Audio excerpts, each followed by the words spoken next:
नमस्कार, मैं प्रमोद सिंह स्वागत करता हूं आप सबको अपने चैनल प्रमोद बड़ी बक्सर पे।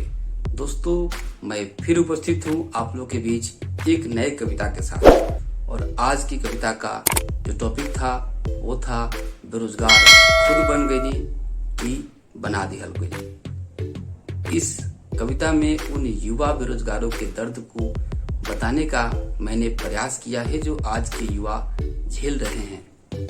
तो चलिए दोस्त, शुरू करते हैं इस कविता को और सुनते हैं।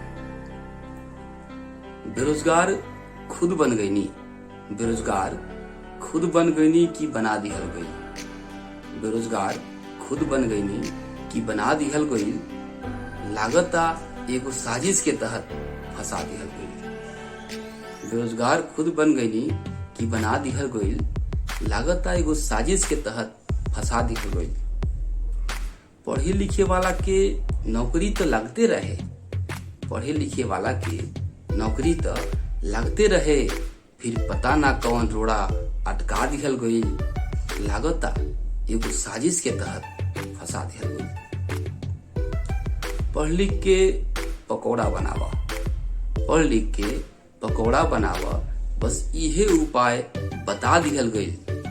पढ़ लिख के पकौड़ा बनावा, बस इहे उपाय बता दिहल गई, लागता एगो साजिश के तहत फंसा दिहल गई।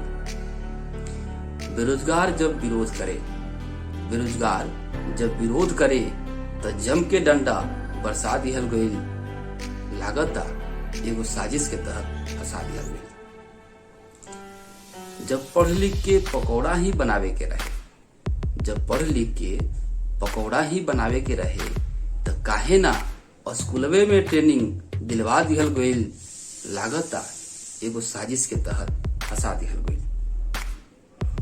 पढ़ल लिखल बेरोजगार के ठप्पा, पढ़ल लिखल बेरोजगार के ठप्पा सबके माथे पे चिपका दिहल गई, लागता एगो साजिश के तहत फंसा दिहल गई। बेरोजगार खुद बन गई नी, बेरोजगार खुद बन गई नी कि बना दिहल गई, लागता एगो साजिश के तहत फंसा दिहल गई। दोस्त, वीडियो अच्छा लगे तो शेयर जरूर करना। Love you, all the best.